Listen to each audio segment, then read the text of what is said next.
How to expand and improve the way that you socialize. So, the first one I really like because the opportunity arises for it so often, and that's where you park your car somewhere, and as you're walking to the establishment in the parking lot, I used to, fumble around with my stuff and keep my head down and have my phone on me looking at my phone for no reason really. And so I've started to keep my hands free and visible because when your hands are visible, you're seen as more trustworthy. And I've kept my head up so I can look at everybody passing me and I smile and wave at people. And it was shocking how hard this was for me to start doing, but it also really proved to me, how really in my shell I was and how, you know, reserved, and I was just cutting off all of these opportunities to just look at people and to smile at them and to create that very small interaction. But it's like the small things that really change you and strengthen you. So I've really liked this one, even though it was hard at first to really, open up to and get down. um, it it helped and strengthened just my capacity so much. The second one I really like to do, it's like something to look forward to, is to go by myself to places. It could be anywhere, but I guess the most often one I do is restaurants. And what I'll do is I'll just go up to the bar if they have one, because so I can be really closely seated to somebody and I just strike up a conversation with them. And usually we sit there and talk about our lives or what we're currently doing, what we're trying to accomplish. And by the end of the time, it has just been such a great conversation, and it just makes me so much happier than going somewhere alone and sitting at a booth and being in my own little separate world while there's a whole, sea of people out there that I could be making a connection with and having an interaction. And 9 times out of 10, when I do go up to people, and it is very bold, it sounds really bold. I mean, it almost sounds strange, but like if they're alone and I'm alone as well, and maybe they're kind of my same age, they're my same gender, they don't have to be, but you know, uh, never really do I have a bad reaction with this one. And I just ask, hey, if they're reading, drinking a cup of coffee, like I can be like, can I sit down with you? Can I read here as well? I mean, just as if we were at school at the cafeteria. And maybe the only times I've had bad reactions is if people are busy and it might be during the day. So definitely try this one at night, maybe when people are out for a good time. And this is something that I have been doing more often. It's definitely something to look forward to. It is so fun, so strengthening. Make so many happy memories doing this. The next one I really like, and that's if it's nice weather outside, um, be sure to roll down your windows, all the way where like people can see you. People can see like what you're wearing, they can hear what music you're listening to, because that's really giving everybody around you an expression of yourself, and you're like practicing expressing yourself and having confidence in who you are. And I know that not everybody, of course, has a convertible or has a motorcycle, but if you do, like, whenever the weather's good, choose to ride your motorcycle or choose to drive your convertible that day. So, and of course, I don't have a convertible, but I will roll down my windows and I will play the music I like. And if I hear someone beside me, like at the red light, playing a song that I like, or they have a really cool car, like I'll just yell over, try to wave and get their attention. And we have a very short lived interaction with each other, smiling. It's happened before on the sunny days, and when the weather is out like that, I just look forward to being able to peer over, at who's next to me and see what people are doing, like how they're how they're reacting, what they're doing on this great beautiful day. And it really makes me look fondly, maybe at movie scenes where everybody's like riding downtown with the tops down. I wish it was still like that. It's a wonderful, short-lived, just happy interaction, especially with the motorcycles, because when you're on a motorcycle and you see another motorcyclist, it's kind of like it's an easy conversation starter. It's an easy reason for you guys to talk in the first place. Oh, you ride motorcycles, so do I. And it's really easy to, keep up with them and not get lost from them. But that has been one that just I just love. Um, to wrap in all of these, one thing that I've started doing, like I do keep card games and stuff in my purse because they're really small and just easy to fit in there. So like if somebody, well, of course we talk, but we can also play card games like at the restaurant, like what I mentioned. Really, I should have added that into there, but I do keep those. But something else that I do give all as well is little note cards to give to the people that like I find attractive, or I just want to like give them a compliment, and it can say something like, I just thought you were really cute, or I really liked your personality. And it's so important.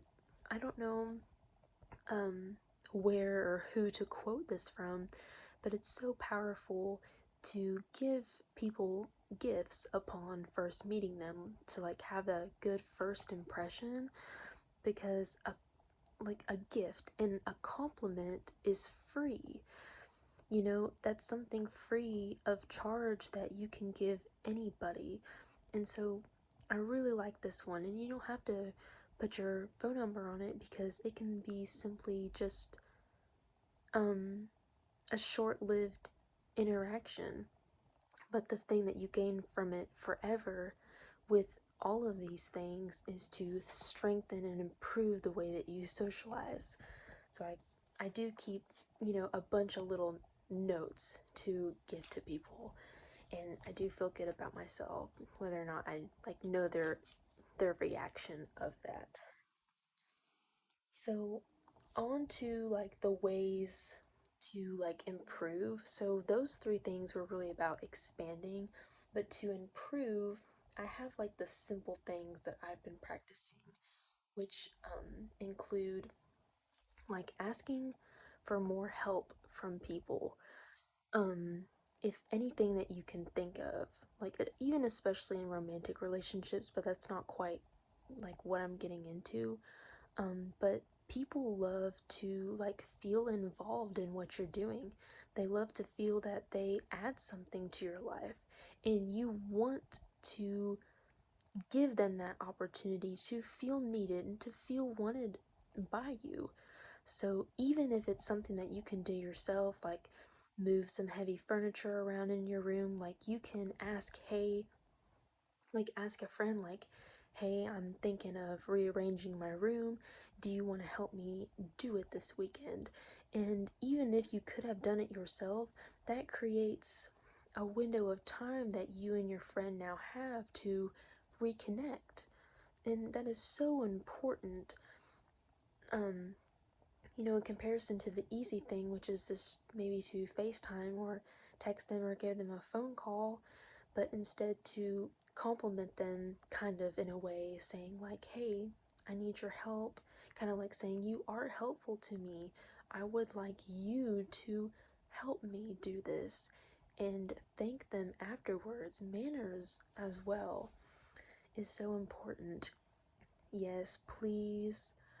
Um, Obvious. It's kind of like the obvious thing, but I did want to mention that.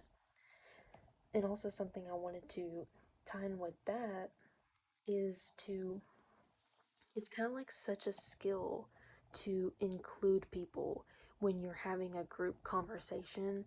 And what I've noticed is like the old films, and I haven't done much research on it because it is kind of so vague, but people would always say something like of their opinion, like, oh, I'm really dreading this rainy, gloomy weather coming up. Like they would say that, and then after that they would say, what do you think, Sarah? What do you think about it? Or they would say, I'm really dreading, or I just really hate gloomy, rainy days. Don't you agree, Sarah? They would use those phrases after they announced their opinion, and they wanted their friends to add on to what they just said instead of saying just an opinion and not giving anybody an invitation to add on to that. And I think it's just so subtle, but I feel like it makes a difference because you're kind of communicating in a way that you want people to be involved with what you just said. Like it wasn't just a you phrase, it was an everybody phrase. Like I think that could even be manneristic to really try to be aware of, am I being inclusive? Am I including everybody when I say something? Um Reading my notes here. Um oh, this is also something like when you're talking with others, to this. This is probably the newest thing that I've started doing, but I've really liked holding hands with the person that I'm talking to because it helps me focus on them more. Like, I can't as easily stray away from them and just think about something else. I don't know like the science behind it, but I feel like I can better understand the emotions they're feeling when they say things. Like I can feel what's happening inside of them some way just by having that physical contact with their hand. I felt like more affectionate. I've felt more empathy. I wish I knew the science behind it, but it's just so loving and affectionate, and it's really like I'm really listening to you. Like I'm eye contact. I feel you. Like I'm really here for you. And the best thing that you can be, or the best way that you can act when somebody is talking to you, is being a good listener. It makes such a difference. Say people's names more often, say their names more often. This is also really kind of new, and I had to experience it myself from a friend I had, that anytime that she would say something to me, she would often use my name in that sentence.